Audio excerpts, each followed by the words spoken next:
साथियों नमस्कार। इस भाग में हम बात करेंगे त्रिविमीय सूत्र की यानी डैश बेज फॉर्मूले की। इसमें जैसा कि आप जानते हैं कि जो कार्बनिक यौगिक हैं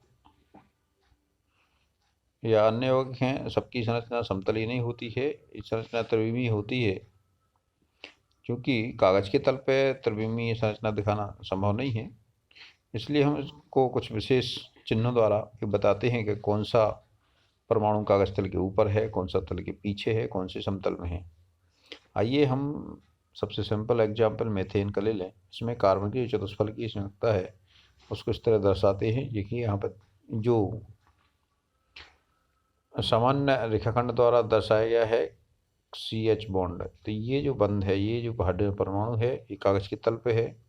ये दूसरा हाइड्रोजन परमाणु भी कागज के तल पे है, लेकिन जो ये बाहर की ओर चौड़ा होता हुआ बेज हमें दिखाई दे रहा है, वो ये बताता है कि ये तीसरा हाइड्रोजन परमाणु है, ये कागज के तल से ऊपर की ओर यानी देखने वाले की तरफ यानी हमारी तरफ है। और जो छिद्रित बेज वाला चिन्ह लग रहा है, यानी जो कार्बन की तरफ बड़े हैं और हाइड्रोजन की तरफ पतला होता जा रहा है, ये हमें ये बताता है कि कागज के तल के पीछे की ओर है। यानी इसमें जो बाहर की ओर मोटा होने वाला जो चिन्ह बना है, यानी ये हाइड्रोजन जो आपको दिख रहा है, ये हाइड्रोजन कागज तल के ऊपर हमारी तरफ है, देखने वाले की तरफ है। और ये जो पतला होने वाला बॉन्ड है, ये कागज के पीछे की तरफ है, और ये दोनों कागज के तल पे हैं। इसको हम डैश बेज सूत्र कहते हैं। ये त्रिविमीय ज्यामिति को दर्शाने में प्रयुक्त होता है। एक और मेथड है आणविक मॉडल की। आणविक मॉडल में ये भी अलग अलग प्रकार से होता है। एक तो होता है फ्रेमवर्क एंड ढांचागत मॉडल। इसमें आपको केवल फ्रेम दिखाई देता है, जैसे कार्बन है तो ये इसकी केवल सी चतुष्फल की संरचना आपको यहाँ पे दिखाई जा रही है। इसमें केवल आपको उसका फ्रेम दिखता है। यदि ऐसा दिख जाए तो ये क्या हो गया, केवल फ्रेम का मॉडल हो गया। यानी इसमें तीलियां और जो बाल ट्यूब होती है उससे इसको दर्शा सकते हैं। दूसरा होता है बालिस्टिक मॉडल। बालिस्टिक मॉडल में क्या होता है, एक परमाणुओं को आप एक स्फीयर द्वारा यानी गोले द्वारा दिखाया जाता है। उसमें अलग अलग दिशाओं में छिद्र होते हैं, तो उनमें एक फिर स्टिक लगा दे, उसमें जो दूसरे गोले फंसे होते हैं वो दूसरे परमाणु को दिखाते हैं। तो इस तरह की जो मॉडल है, ये बालिस्टिक मॉडल कहलाती है। तीसरा है space filling model. Space filling model इस तरह का रहता है, जो बड़ा परमाणु है उसके अंदर ये छोटे परमाणु फंसे होते हैं, वो हमें इस तरह दिखाई देते हैं, जैसे कि पूरा स्पेस भरा हुआ है उसका। तो ये स्पेस फिलिंग मॉडल है। ये कार्बनिक को दर्शाने वाले कुछ और तरीके हैं। इस तरह से ये बालिस्टिक मॉडल की तो एक ऑर्बिटल जो अपना किट है, उस पूरी किट में बहुत सारे आपको गोले रखे रहते हैं या बहुत सारे स्पेयर होते हैं, इनमें बहुत सारी डंडियाँ लगी रहती हैं अलग अलग एंगल पे। आणविक मॉडल किट नाम से आती है, तो आप चाहें तो देख सकते हैं। आइए हम बात करते हैं कार्बनिक यौगिकों के वर्गीकरण की। कार्बनिक यौगिकों को क्योंकि बहुत बड़ी संख्या में होते हैं, इसलिए अध्ययन की सुविधा से इनका वर्गीकरण करना आवश्यक हो जाता है। तो मुख्य रूप से इनको हम दो वर्गों में बांटते हैं। एक तो वे यौगिक जो खुली श्रृंखला वाले होते हैं, यानी जिनमें चक्रीय संरचना नहीं होती है, और दूसरे होते हैं चक्रीय संरचना यानी बंद श्रृंखला वाले समृत यौगिक। तो जो द्रविड़ श्रृंखला यानी खुली श्रृंखला वाले यौगिक हैं, इनको एलिफेटिक या बशीर यौगिक भी कहते हैं। और जो बंद श्रृंखला वाले चक्रीय यौगिक होते हैं, इनको हम एलिसाइक्लिक यौगिक कहते हैं। अंग्रेजी में इनका बोलते एलिसाइक्लिक। अब आइए हम जो खुली श्रृंखला वाले यौगिक हैं उनको हम दो वर्गों में बांट सकते हैं पुनः, एक संतृप्त और दूसरे असंतृप्त। तो जो संतृप्त हैं वो वे यौगिक हैं जिनमें कार्बन कार्बन के बीच केवल सिंगल बॉन्ड होते हैं, इनको हम पैराफिन्स भी बोलते हैं। ये कम सक्रिय होते हैं इसीलिए ये पैराफिन्स कहलाते हैं। एफिन माने होता है एक्टिविटी, एक्टिव यानी सक्रियता। तो इनमें सक्रियता कम होती है क्योंकि इनकी संयोजकताएं सिंगल बॉन्ड से पूर्ण होती हैं। इसका उदाहरण होता है एल्केन्स। दूसरे हैं असंतृप्त। तो इन्हें भी हम पुनः दो भागों में बांट सकते हैं। इनमें जिनमें कम से कम एक डबल बॉन्ड हो वो एल्कीन के अंतर्गत आते हैं, और जिनमें एक कम से कम एक ट्रिपल बॉन्ड हो वो एल्काइन के अंतर्गत आते हैं। इस तरह से ये खुली श्रृंखला वाले यौगिक हैं। अब इसी प्रकार जो दूसरा वर्ग है चक्रीय यानी बंद श्रृंखला यानी संबद्ध श्रृंखला वाले यौगिकों का, इनको भी हम पुनः दो वर्गों में बांट सकते हैं। पहले तो है कार्ब चक्रीय यानी समचक्रीय यौगिक यानी होमोसाइक्लिक, जिसमें ये ऐसे यौगिक हैं जिनकी जो बंध संरचना है उनमें केवल और केवल कार्बन परमाणु होते हैं, कार्बन के अलावा कोई अन्य परमाणु उसमें नहीं होता है। ये कार्ब चक्रीय या समचक्रीय यौगिक कहलाते हैं।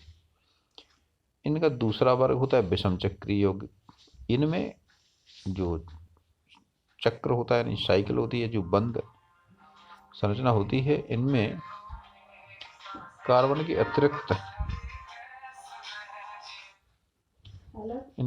के अतिरिक्त अन्य कोई और परमाणु भी होता है, जैसे नाइट्रोजन है, ऑक्सीजन है या सल्फर है। तो इनको हम विषम चक्रीय यौगिक कहते हैं। अब बात करें हम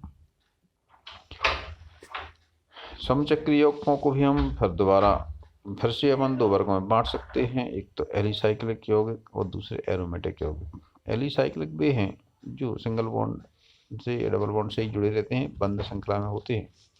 लेकिन एरोमेटिक यौगिक ऐसे यौगिक होते हैं जिनमें विशेष प्रकार की गंध पाई जाती है, जिसे हम एरोमेटिक यौगिक कहते हैं। और यहाँ चूँकि ग्रीक वर्ड जो एरोमा है, वो एरोमा मतलब गंध होता है, और ये जो गंध जिनमें पाई जाती है उन यौगिकों में एक विशेष रिंग पाई जाती है, बेंजीन रिंग सब में पाई जाती है उनमें। तो हम मान सकते हैं तो जो बेंजीन रिंग वाले हैं ये एरोमेटिक यौगिक होते हैं। और कुछ ऐसे यौगिक भी होते हैं जिनमें बेंजीन रिंग नहीं होती है और फिर भी एरोमेटिक होते हैं। तो जिनमें बेंजीन रिंग होती है वो बेंजोनाइड यौगिक होते हैं, और जिनमें बेंजीन रिंग नहीं होती है वो नॉन बेंजोनाइड यौगिक कहलाते हैं। इस तरह से हम कार्बनिक यौगिकों को विभिन्न वर्गों में वर्गीकृत कर सकते हैं। अब हम इनकी कुछ एग्जाम्पल देख लेते हैं, इनके उदाहरण देख लेते हैं।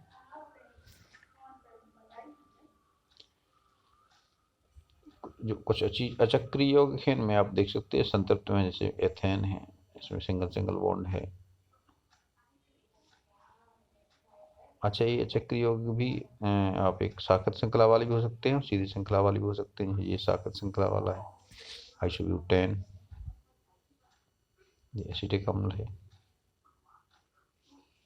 असंतृप्त में ये आ जाएंगे, जैसे प्रोपीन है, ये एसिटिलीन है, इनमें देखिए ट्रिपल बॉन्ड है, इसमें डबल बॉन्ड है। चक्रीय यौगिकों में ये आ जाएंगे, देखिए आप साइक्लोप्रोपेन है, इनके नाम में साइक्लो जुड़ा रहता है। साइक्लोहेक्सेन है जो 6 कार्बन श्रृंखला है। ये साइक्लोहेक्सीन है यानी ये एल्कीन के अंदर आती है, एक डबल बॉन्ड है इसमें। विषम चक्रीय यौगिकों में आप कार्बन के अतिरिक्त अन्य कोई परमाणु देख सकते हैं, जैसे यहाँ पे टेट्रा हाइड्रोक्सी फ्यूरेन है, ये यहाँ पे वो है, ये यहाँ पे देखिए फ्यूरेन है, यहाँ पे दिख रहा है थाइफीन है, इप्रिडीन है। इनमें देखिए एक एक अलग अलग परमाणु आपका इसमें है कार्बन के अलावा। तो ये आपके विषम चक्रीय यौगिक होते हैं। इनमें दोनों प्रकार के होते हैं, एरोमेटिक भी होते हैं और नॉन एरोमेटिक भी होते हैं। तो जो एरोमेटिक हैं ये देखो, फ्यूरेन एरोमेटिक है, थायोफीन भी एरोमेटिक आता है, पिरिडीन भी एरोमेटिक में आता है। आपको पता ही है एरोमेटिक विशिष्ट गंध वाले ही होते हैं। जो बेंजोनाइड में जैसे बेंजीन है, एनिलीन है, नफ्थलीन है, ये बेंजोनाइड के अंतर्गत आते हैं। नॉन बेंजोनाइड में ये प्रोपोलोन है, ये भी नॉन बेंजोनाइड में आता है, ये भी सुगंधित होता है। देखिए इन एरोमेटिक के लिए एक नियम है, शायद वो आपके कोर्स में ना हो, हकल रूल कहलाता है ये, हकल रूल ऑफ एरोमेटिसिटी। इसके अनुसार जब किसी बंद कार्बनिक पदार्थ में 4n+2 पाई इलेक्ट्रॉन होते हैं तो वो एरोमेटिक होता है। क्या शर्त है उसके लिए? 4n+2 पाई इलेक्ट्रॉन होना चाहिए। पाई इलेक्ट्रॉन आप समझते ही हैं, डबल बॉन्ड में जो इलेक्ट्रॉन होते हैं वो पाई इलेक्ट्रॉन कहलाते हैं। इसमें देखिए बेंजीन रिंग में तो एक डबल बॉन्ड ये 3 डबल बॉन्ड है, तो इसमें 3 दूनी 6 पाई इलेक्ट्रॉन है। इसको हकल रूल में फिट किया जाए तो क्या हो जाएगा, 4n की जगह 1 रख दो, +2 करो तो 4 और 2 6 पाई इलेक्ट्रॉन है। यानी हकल रूल के अनुसार बेंजीन कैसी है, 4 × 1 + 2 यानी 6 पाई इलेक्ट्रॉन इसके पास हैं, इसलिए ये एरोमेटिक है। नेपथलीन की बात करें तो देखिए आप, नेपथलीन में कितने पाई इलेक्ट्रॉन दिख रहे हैं, 2, 4, 6, 8, 10 दिख रहे हैं। 10 के लिए अपन क्या लिखेंगे, 4 दूनी 8, तो 10 पाई इलेक्ट्रॉन है, यानी ये भी एरोमेटिक होगा। यानी जो हकल रूल है, हकल रूल के अनुसार 4n+2 पाई इलेक्ट्रॉन होना चाहिए, तभी ये एरोमेटिक होगा। तो यहाँ पे आप एरोमेटिक और नॉन एरोमेटिक में अंतर कर सकते हैं।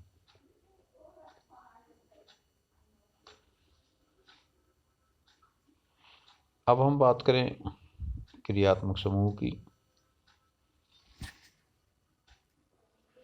चलिए, क्रियात्मक समूह वे समूह होते हैं जो किसी रासायनिक पदार्थ में या किसी कार्बनिक पदार्थ में विशिष्ट गुणों के लिए उत्तरदायी होते हैं। यानी विशिष्ट गुणों के लिए, विशिष्ट रासायनिक गुणों के लिए उत्तरदायी परमाणु या परमाणुओं का समूह फंक्शनल ग्रुप यानी क्रियात्मक समूह कहलाता है। जैसे जितने भी एल्डिहाइड होते हैं सब में CHO होता है, या जितने भी एल्कोहल होते हैं सब में OH होता है, जितने कार्बोक्सिलिक अम्ल समूह होते हैं उसमें अपना COOH होता है। ये फंक्शनल ग्रुप कहलाते हैं, क्रियात्मक समूह होते हैं, ये रासायनिक गुणों के लिए उत्तरदायी होते हैं। आइए अब हम अगले भाग में बात करेंगे हम सजातीय श्रेणी की। आज के लिए इतना ही।